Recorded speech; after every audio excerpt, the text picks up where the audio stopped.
beginning, at the dawn of time, we all did this manually. We got staging machines, we did some stuff, and it was great, except it was not great. It was slow, error-prone, and time-intensive. Over time, we got new tools, things like Fabric, Chef, Ansible. They helped to automate things. We got a little container ecosystem with Docker that helped to automate things for Spark. So with the rise of new tools, that was a challenge. Am I live now? Awesome. All right, so with the rise of new tools came new challenges. So let's set the stage. My main application is a fairly standard Django monolith. We're still on Python 2, but that's not really relevant for deployment. We've got Celery for background tasks, channel for WebSockets. We're using Postgres for the SQL database, and we use Redis and RabbitMQ. Additionally, one sort of complicating thing is that my main application is single tenant. That means we deploy one instance per customer. Mostly this just means that we have all the same problems as everyone else, but much more so because we have to deploy a lot more environments. So whereas most people would have, a couple of dev environments, a couple of QA environments, one staging and one prod, we have a dozen or two prods. So this leads into what our old deployment system looked like. There were two main pieces, Terraform for setting up all the stuff on AWS, and then Ansible for configuring the systems and deploying the actual application code, along with some Python scripts for things that didn't fit into either of those. This was a good system. Secrets lived in Ansible Vault, access control was managed via SSH key distribution, pretty solid all around. But there were some downsides. Setting up a new instance took an hour or two of work overall, running a whole bunch of Terraform stuff, making sure that everything was all up to date, dealing with bugs that had creeped in since last time we did it. And that hour had to be someone on my team. Similarly, scaling up and down, if we needed to boot a new web server, that took a little while, and we really couldn't even think about doing auto-scaling. So good, but not great. We also have a bunch of microservices, but I'm not going to talk about those for this talk. So we had some constraints for what we wanted to build as part of the new system. We knew we wanted to use Kubernetes. We had already been using it for some other projects, and it's my weapon of choice for container wrangling overall. Additionally, we wanted to keep using RDS and Cloud AMQP for databases. I'm probably more in favor of running databases on Kubernetes than most people, but I do have a very small infrastructure team, and so I will basically always trade money for not having to worry about databases. Also, that would make the production migrations easier because we didn't have to move any data around. What do I mean by a forklift migration? This means I can make changes to the application, but not like a greenfields rewrite everything in Go and make everything glorious. We had an application. We wanted to pick up the entire application basically the way it was and just drop it into Kubernetes. Before I start talking specifics about my application, let's define some jargon for people that haven't heard it before. Two generic terms. A container is a cool way to run a process, and an image is the larval form of a container. Kubernetes is many things to many people, but for the purposes of this talk, Kubernetes is an API for making containers jump through hoops to do useful work. And pod is a container-specific term that every time you hear it, you can basically just pretend that I said the word container. So with all that laid out, I was ready to roll up my sleeves and jump into porting my application to Kubernetes. First step in containerizing any application is to make a container image. Multi-stage builds are super useful for Python applications because Python apps usually have much bigger build time dependencies than runtime dependencies. One thing of note here is the fact that I'm not using a virtual env. Some people will disagree with me, but I don't really see the point in using a virtual env when it's a single-purpose container in the first place. So here's our build image, and then our run image. So we ran the build phase first, and then we copy over just the files we need into a much smaller run image, along with setting up a non-root user for the application to run as, and anything else that's sort of runtime specific. My first attempt to get things set up in Kubernetes was very, very simple, just static Kubernetes manifest YAML, no automation beyond kubectl apply. Fitting an entire Kubernetes YAML file on screen is really not going to work, so here's just sort of the core of it, but it gives you a general idea. Start up the container, mount up a configuration file. We put all our configs in YAML and then read them in the settings.py. Run some migrations, and then launch GUnicorn. Pretty simple, like these are all the steps that you'll probably have seen a million times, just done inside Kubernetes. A quick improvement from there was to move the migrations from being run just sort of as part of the main container into a thing called an init container, which only runs the first time a pod is launched. For some bonus points, this sort of shows a very easy way to do some dynamic configuration injection, again, using init containers. But this still had a lot of issues with ordering. Init containers run every time a pod starts, including every time you launch another replica of the pods. If we wanted 4 web servers, it would try to run the migrations 4 times, which isn't really what we want. Django migrations are generally safe to run more than once, but you can get some weird locking issues and things like that. It was just not a good scene. We also had issues where, like, because we weren't running the migrations first when we were upgrading Celery, it would roll out the new code before the migrations had finished, and everything would get really confused. So good start. This proved that we could run our application under Kubernetes, but we clearly needed a more organized deployment system underneath it. A few things I glossed over, just so we're keeping track of them. The other three main daemons work exactly like the GUnicorn pods. They just run a different command. Instead of GUnicorn, it's running Celery or DEFNA or the channel worker thing. We build all of the daemons into the same container image, as opposed to building separate images for each one. This was mostly because the shared dependencies are so much bigger than anything that's specific to web or Celery or channels that it made release management a lot easier to have one release artifact instead of 4.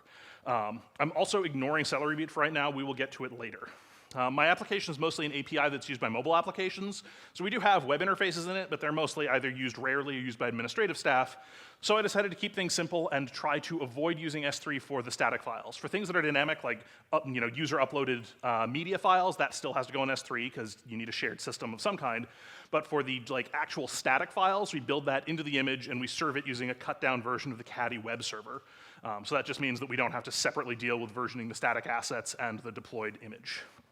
And for the initial phase, I was going to sort of start with RDS, because we know that's what we wanted to use in the end, but launching and destroying an RDS cluster takes about 30 minutes, and that was getting really annoying for rapid development. So we did most of the initial phases of prototyping using Zalando's Postgres operator.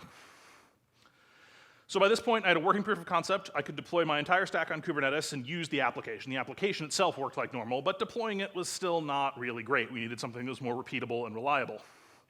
So, next tool in standard Kubernetes quiver is a thing called Helm. It calls itself the Kubernetes Package Manager. This is overall fairly similar to what we had before. The idea is you just take the existing static manifests, you dump them into a Helm chart, and then you can install that chart as many times as you need with different inputs. I'm not going to go over the chart itself because it's basically the same thing we saw before, just more curly braces. But overall, Helm did improve some things. It made deploying multiple environments way easier. We could store just the values that had to vary between the environments in YAML files and feed them into Helm. That part was great. It's also widely supported by basically everything in the Kubernetes ecosystem because it's such a standard tool. And we had some operational experience with Helm from other projects. But it also brought some problems. It basically doesn't help us with the ordering and sequencing issues we had with migrations and things running out of order. It does have a thing called hooks that let you kind of do what you would think, like before I deploy, please run the migrations. But we ran into no end of problems with it. Error handling wasn't great, debugging wasn't great. And in the end, we just decided that it was too complex to work with for that function. There's also some major gaps in the Helm ecosystem. Unit integration testing of Helm charts is basically impossible, and secrets management exists, but is basically delegated to plugins. And then the big problem with Helm, Tiller. I'm not going to talk a ton about this because they have already released a beta of Helm 3, which removes Tiller, but the rough version is it's a security nightmare. It's a single point that all requests have to go through, and everyone gets access to whatever permissions Tiller itself runs with, which is usually the cluster give me all permissions admin role. They are removing this, so it's going to get better, but it's not there yet, and all of the workarounds for not running with Tiller have various downsides that we didn't love. So okay, Helm worked. We could use it, but it wasn't quite as smooth as we wanted it to be. We had a lot of problems with what happens if there's an error during deployment. How do we deal with that? And it made self-service fairly tricky to set up because of the permissions issues I mentioned with Tiller. And so with that, we have our current and hopefully final approach, a Kubernetes operator. This is going to be the bulk of the rest of the talk. Kubernetes operators tie together three main concepts: CRDs, watches, and controllers. Let's go over each of those. A CRD, or custom resource definition, is a way to add new object types into Kubernetes. Just like pods and services exist in Kubernetes, we can make our own. In this case, we call it Summon Platform because that's the name of my Django monolith. It lets us add a new object type, and we can add whatever fields and parameters we want on that, just like any other object in the Kubernetes API. In this case, you can see we have a version field, which takes a string of what version we want to deploy, and we have a config thing that takes a dict of some Django settings, in this case, just turning debug true.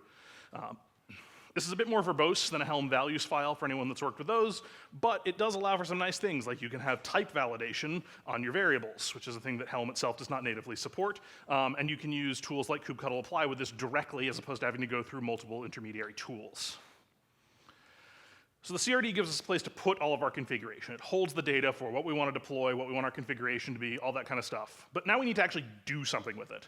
And the driver for those are a thing called an API watch. It's basically like push notifications for the Kubernetes API.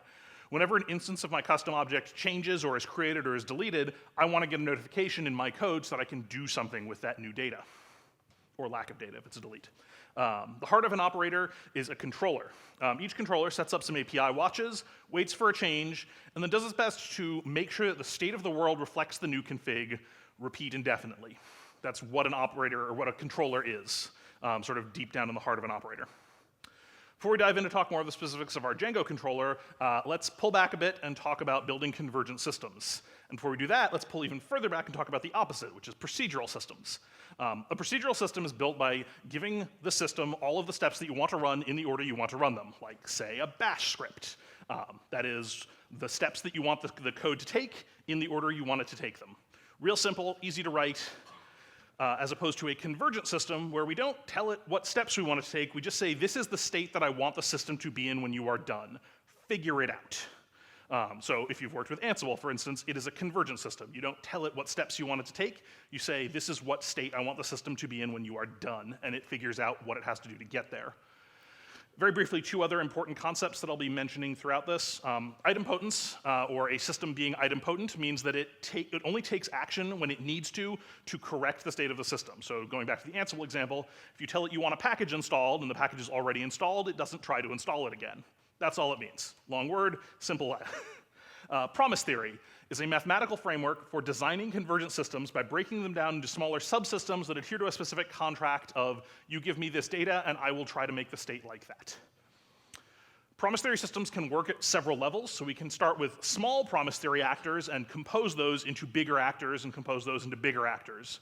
In practical terms, this means taking the thing that you want to do, in our case deploying a Django app, and trying to break it down into multiple smaller convergent bits that can each be built and tested independently, which helps to reduce the surface area of your actors and keeps the code a lot more manageable. So we don't write a single giant function that does everything. Instead, we write a small object that creates a RabbitMQ vhost, and a small object that creates an S3 bucket, and then we use those in building our deployment. Just like, again, I keep harping on Ansible because it's the thing most people here have people have most likely used. When you're writing a role, you can compose that out of other roles. Why does all of this design and theory matter? Because part of being successful with Kubernetes or any convergent system is to rotate your thinking from procedural to convergent. You might have noticed that my brief description of promise theory lines up very well with also how I briefly described Kubernetes controllers, and that's no accident. Kubernetes uses these patterns because over the last decade or two, we figured out that when you're managing big, complex distributed systems, it is far better to work with a convergent system than a procedural one. The real problem deep down, and we'll talk more about this a little bit, is state drift.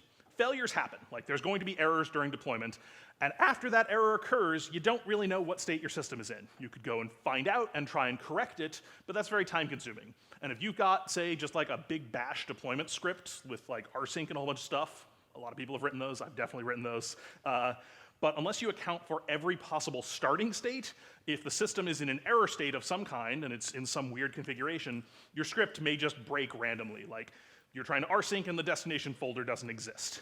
What's it gonna do? It doesn't know how to deal with that. But if you are building a convergent system and you just tell it that folder must exist, no matter what errors kind of go on, it'll make it right and it'll eventually get you to the goal state. So controllers can be used for all kinds of things, but most of them in Kubernetes follow this pattern.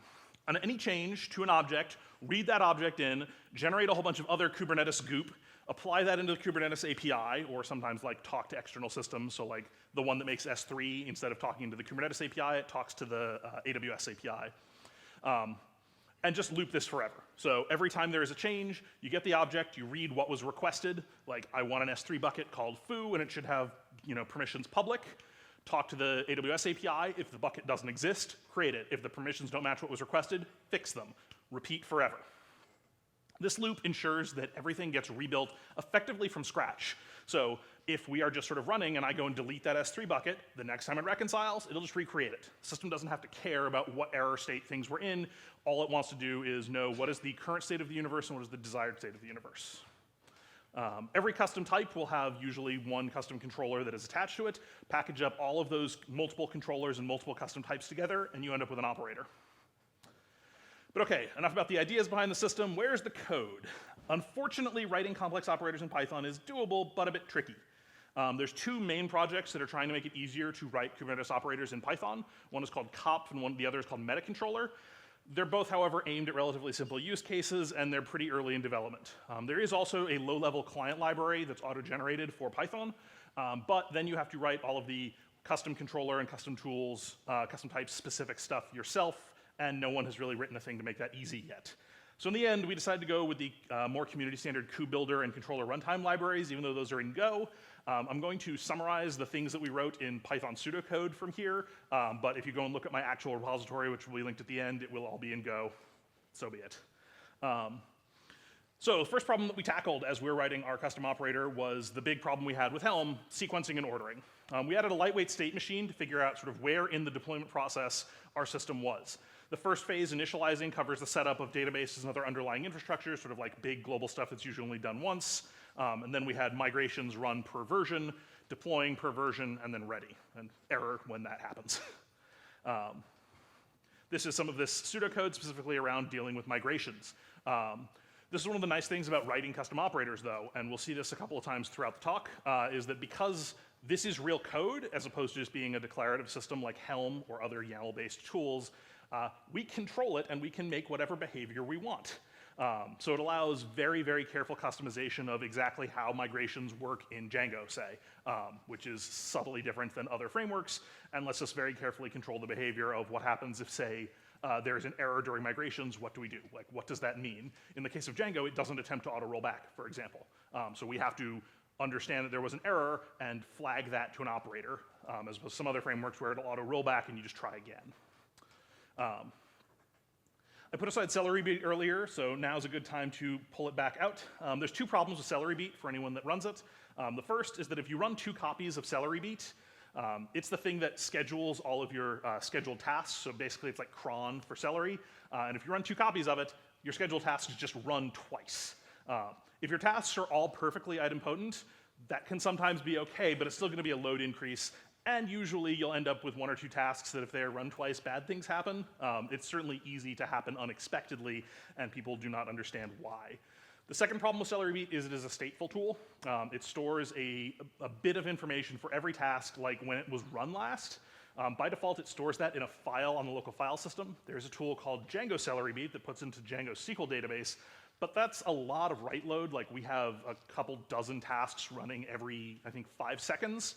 And so that would just be an enormous amount of write load on our SQL database that we didn't really want. So this brings me to a tool that I hope everyone will now be able to use called Celery Beatx. Beatx solves both of these problems. The first phase, it does locking between multiple instances of Celery Beat. So if you have more than one running, only one will be active. And it also allows storing the Celery Beat state into your cache backend, so either Redis or Memcache, which is usually a lot better for live data like that than SQL. There is a catch, though, which is it is Python 3 only, and if you remember, my app is not yet on Python 3, so I actually can't use this, so be better than me, use Celery Beatx. Otherwise, you gotta deploy it on a stateful set, and it's kind of a pain in the ass. So again, with pseudocode, but this is another example of why it is nice to be able to control at a code level what is going on during our deployment. This is an example of we auto-generate the passwords for all of our database users as we're creating them automatically, and so we wanted to feed those passwords back into Django. I mentioned before that we put all of our config into YAML, so we want to read the dynamic passwords for our database users, both SQL and RabbitMQ. We put those into the YAML dynamically, render some YAML, put them back in a secret that gets mounted into our container, and then the settings.py can read it as if it were a file. And because this is in the controller, anytime anything changes, so if we want to rotate all the passwords, we tell the system to update the passwords, and then it'll cascade through the system naturally.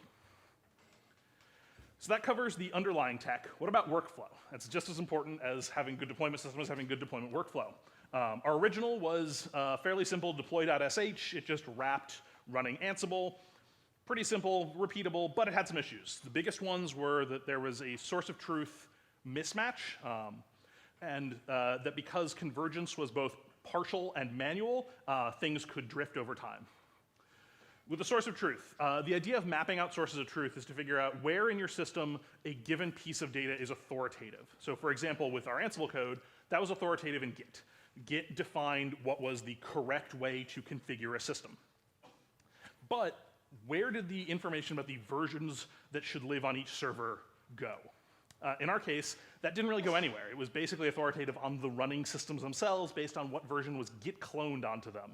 So that we had no like centralized overview of what versions were where, and there was no easy way to like back up and restore that information because it was just what was on the machines. This also comes up if you're using Jenkins parameterized build jobs for doing deployments, same problem. The thing that records where your versions live is Jenkins build parameters, which isn't a thing that you can easily like review and back up and restore. And then the related issue of drift, that because doing a push becomes a manual action, it is possible for things to be missed and to slowly drift over time. Usually in our case, this meant an old test server sitting in a disused corner of our AWS account that was unpatched for months or years. So GitOps. The central idea of GitOps is that Git is your only source of truth. All information, configuration, code, everything has to live in Git somewhere, somehow. And then you have some automation that is reading configuration and infrastructure changes out of Git and affecting them onto the universe. This approach gets you a lot of great things. Because the full state of your configuration is reflected in Git at all times, the automation can continuously clean up that drift. So if you make a change to your deployment system somehow, it will take effect across every machine simultaneously.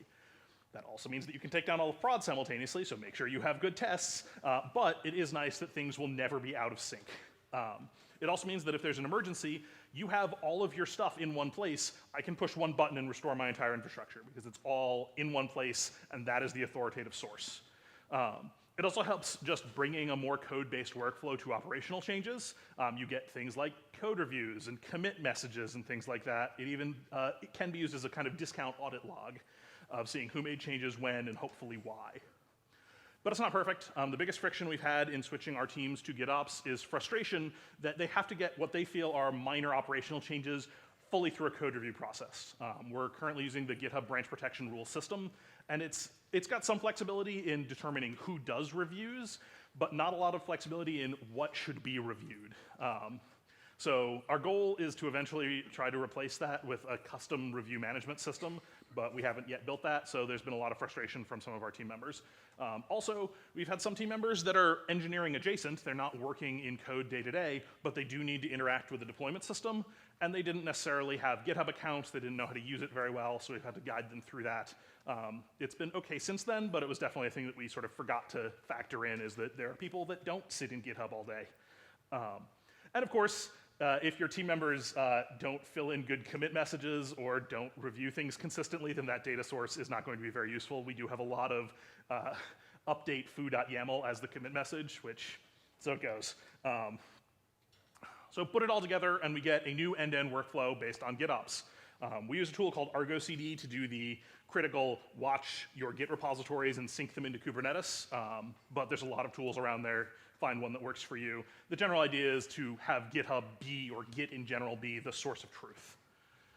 All right, some bonus things, because we do have a few extra minutes.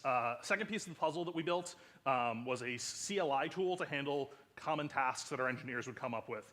The first two of these, for example, are just wrappers around the kubectl exec command line tool to give you a bash shell or a Python shell on a given instance of the application. The last one is a wrapper around pSQL to pull the right database information, user, password, hostname, and just feed it into pSQL so they didn't have to go find that every time.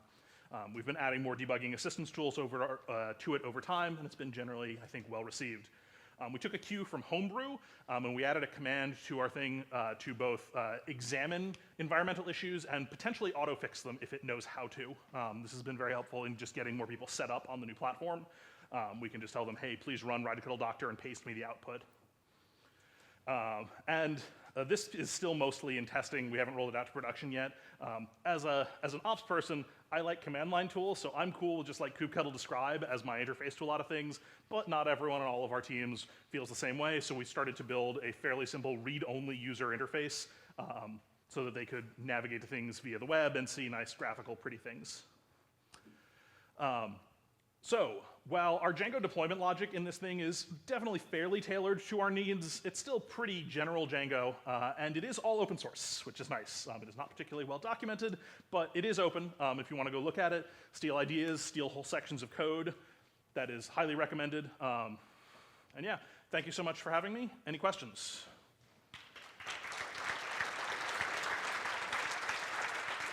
「Hey, thanks for the talk. It was really insightful.